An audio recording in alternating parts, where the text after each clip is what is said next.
حضرت ابراہیم علیہ السلام نے ذوالحج کی 8ویں رات ایک خواب دیکھا جس میں کوئی کہنے والا کہہ رہا ہے، بے شک اللہ تمہیں اپنے بیٹے کو ذبح کرنے کا حکم دیتا ہے۔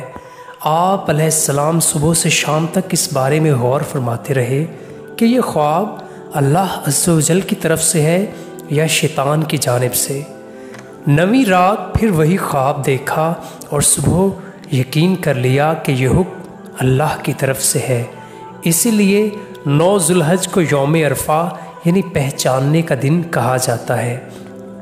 10ویں رات پھر وہی خواب دیکھنے کے بعد آپ علیہ السلام نے صبح اس خواب پر عمل کرنے یعنی بیٹے کی قربانی کا پکا ارادہ فرما لیا، جس کی وجہ سے 10 ذوالحج کو ذبح کا دن کہا جاتا ہے۔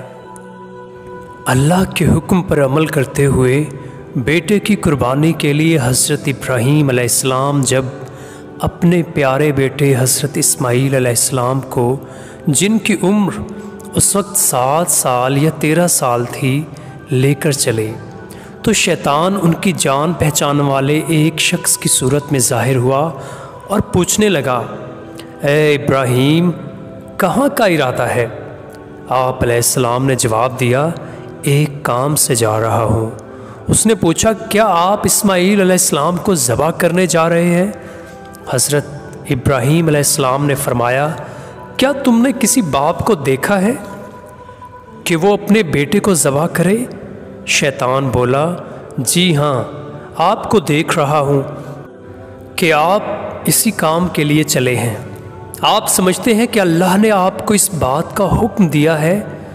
حضرت ابراہیم علیہ السلام نے ارشاد فرمایا کہ اگر اللہ نے مجھے اس بات کا حکم دیا ہے تو پھر میں اس کی فرما برداری کروں گا۔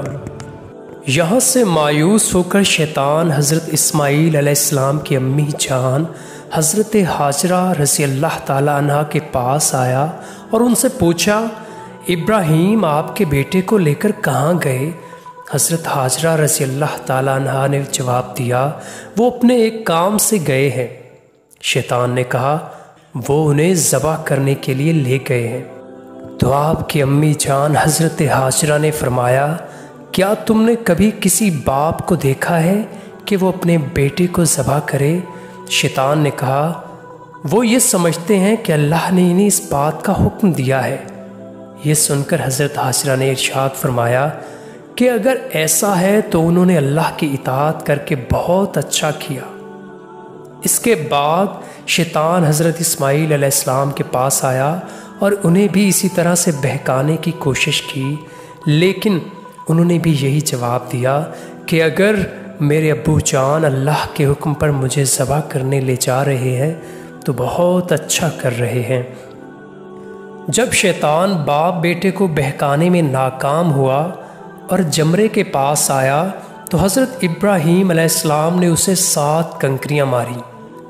کنکریاں مارنے پر شیطان آپ کے راستے سے ہٹ گیا۔ یہاں سے ناکام ہو کر شیطان دوسرے جمرے پر گیا۔ فرشتے نے دوبارہ حضرت ابراہیم علیہ السلام سے کہا، اسے ماریے۔ آپ نے پھر 7 کنکریاں ماری تو اس نے راستہ چھوڑا۔ اب شیطان تیسرے جمرے کے پاس پہنچا۔ حضرت ابراہیم علیہ السلام نے فرشتے کے کہنے پر ایک بار پھر 7 کنکریاں ماری تو شیطان دوبارہ راستے سے ہٹ گیا۔ شیطان کو 3 مقامات پر کنکریاں مارنے کی یاد باقی رکھی گئی ہے اور آج بھی حاجی ان تینوں جگہوں پر کنکریاں مارتے ہیں۔